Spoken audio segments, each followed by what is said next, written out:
Honestly, I was really hoping that we will finish the Budokai series by now. We could have just finished it up with Budokai 3. I really thought so. But y'all voted for Sagas. Hey, you made me play that game. Thought. Dragon Ball Z Sagas released on March 22nd, 2005 in the US. This marks the first ever non-Japanese developers on a Dragon Ball game.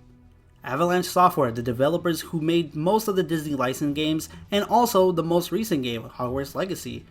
And for the first time ever, a Dragon Ball game was on the original Xbox, but the only Dragon Ball game in that console. When I was like 8 or 9 years old, playing Dragon Ball Z Sagas, I thought this game was like a 10 out of 10 for me, because this is technically the first ever Dragon Ball Z game that has co-op. And back then, I used to play co-op games with my brothers a lot, and that's what sold it for me. But how do I feel about it now as an adult? Does this game hold up to this day? Let's find out when I play Dragon Ball Z Sagas on the PlayStation 2. The story mode has over 19 levels in total. You have different sagas such as Saiyan Saga, Ginyu Saga, Frieza Saga, Yardray Saga, Trunks Saga, Android Saga, and the Cell Game Saga. You have over 5 playable characters in the main story such as Goku, Vegeta, Gohan, Piccolo, and Future Trunks. Throughout the whole story mode, you'll be running around in different levels fighting a bunch of enemies, collect items, get to the boss fight, and on to the next level. And you'll be doing this over and over and over and over again. There's items around the map. Red capsules gives you health, collect all 10 of them, your health bar increases. Same goes with the yellow capsules. Instead of a health bar, you get energy. Senzu beans gives you extra lives when you lose all your health, and if you collect all Z coins, you can use those coins at the Z shop and purchase new combos, moves, and abilities. Okay, let's get some of the positives out of the way before I get to the huge negatives in this game. The opening animation is fire in my opinion. It's just showing a recap of Dragon Ball and an introduction to this game. The one thing I would say they messed up on was Vegeta's coloring. Look how they messed with my boy. The voice acting obviously was going to be God tier, obviously, and then the music was fine, nothing really crazy that makes me hyped up, and that's mainly all the positives. Now for the negatives. This game sucks.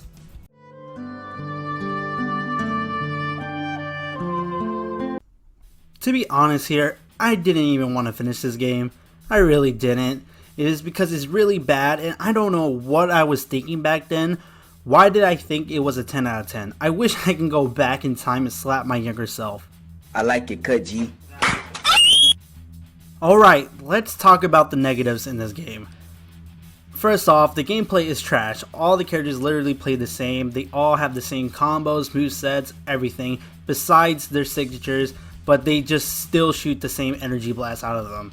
And it doesn't help the fact that the hit detection in this game is bad. Most of the time you just don't hit none of the enemies because you're just punches and your kicks are just missing all over the place and the enemy just hits you back. The boss fights are just stupid most of the time. They just attack you head on or they just spam their freaking ultimates every freaking time, and it happens in every boss fight. There's no creativity in these fights, and at least Kakarot, they have somewhat different on their boss fights.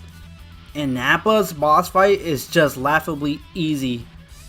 It makes it worse that they added items during the whole boss fights, and I get where they're trying to have health bars and keys during the the whole fights. I get that, but I don't know why they added Z coins during the boss fights. It just gets annoying to collect them while the boss is just attacking you. When you die, you lose all the items that you got from the boss, and you have to collect them again during the boss fight.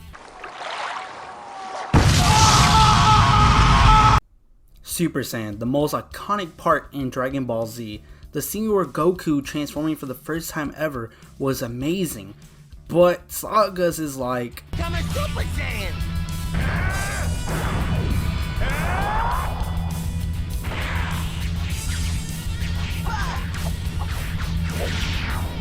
yeah, the Super Saiyan transformation is OP in this game, but also lackluster. There's the time limit where how long you can keep the form going, and obviously when the meter is down, you go back to your base form.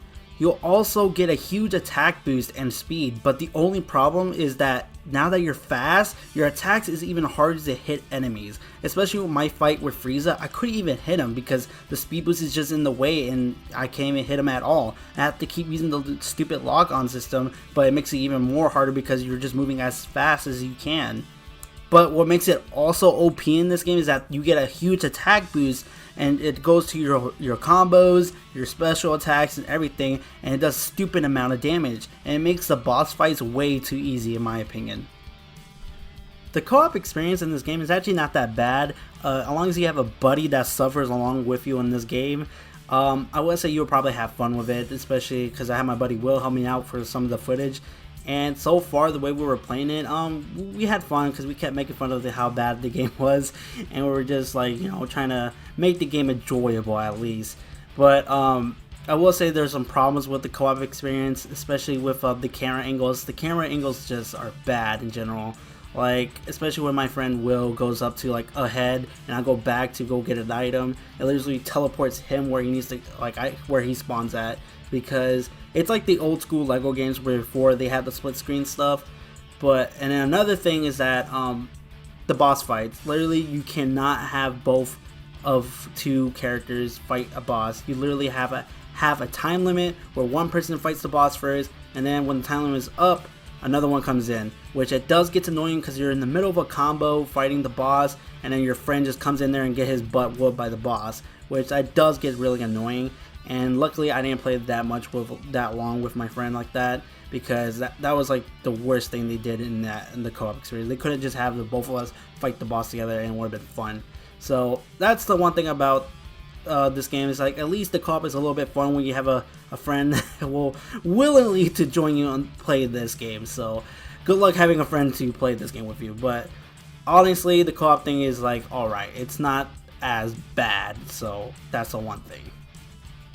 The time chamber stuff is actually a waste because there's like 2 levels with it, and all you just do is just follow the combo stuff from the top and then just beat the AI. That's it, before he beats you.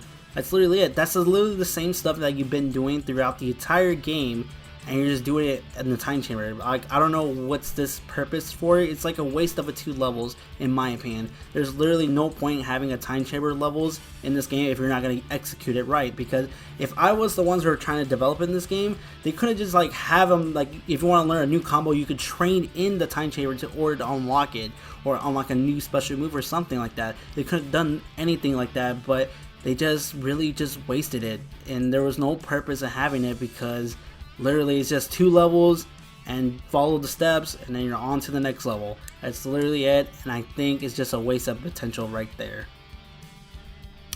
The final level in this game is literally obviously Super Saiyan 2 Gohan vs Cell, but it's not the greatest final boss ever. It's literally okay, obviously the same thing like in Super Saiyan form, you get Super Saiyan 2, but makes it even worse because you also have to keep the meter going with the Super Saiyan transformation with Super Saiyan 2 trying to unlock. And it's even worse that, okay, it's cool that you get extra power boost with Super Saiyan 2 where your attacks are much stronger, but they also give more boost on speed, which it makes it even harder to hit Cell. And that does get annoying, but literally I figured it out last second that you can just do combos cancel to keep the meter going and do a lot of damage on Cell. It's literally easy, nothing else. And then at the end, I don't know what happened at the end, but dude, literally at the end you literally have to fire a Kamehameha, the special move that you have, the little hold circle button, to shoot a Kamehameha just to finish Cell, just like in the anime, and there's no cool scene or nothing. It's the same thing like in the games, just hold the circle, just shoot it, and that's it. No awesome cutscene or anything. You just shoot it, that's how you beat Cell. That was it. Nothing else. I think this is like one of the worst final bosses in a Dragon Ball game. Literally, I did not understand what they were thinking. They could have done a cool ass animation, or even like quick time event, or not even a quick time, but like Cell shoots a Kamehameha or Gohan shoots a Kamehameha, where you just smash the circle button real quick and just see to keep the momentum going, or something like. The final boss was just bad in my opinion. Not even worth it. Obviously, after beating the game, you can go back and replay these levels, but you get to play the other characters like Krillin, Tien, Yamcha, and then also Broly, and then Bardock, which that's cool.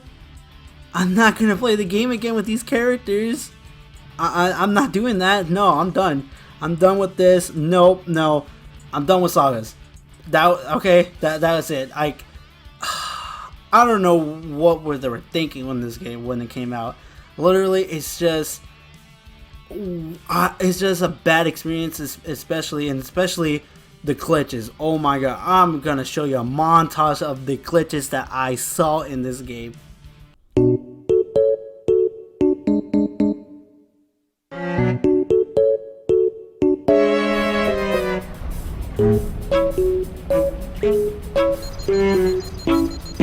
Oh, it's you again. You never give up.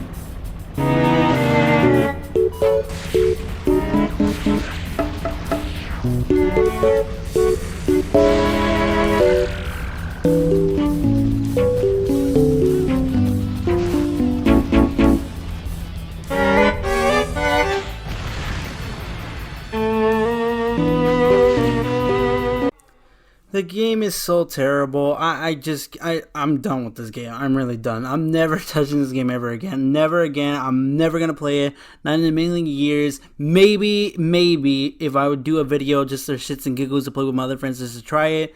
But for right now, no. I'm good. Nope. No. I'm not doing this game again. So I'm giving this game a 0 out of 10. Oh my god, like the amount of moments that I just don't like this game at all, and I'm hopefully forever now I will never touch this game. I want to send this game back to wherever gates of hell it ever came from, and I wish this game could have been better. It could have been. They had a great idea with co-op, and then they just wasted so much potential in this game. Nothing out of it. This game, no. I'm done. I'm getting rid of the game right now.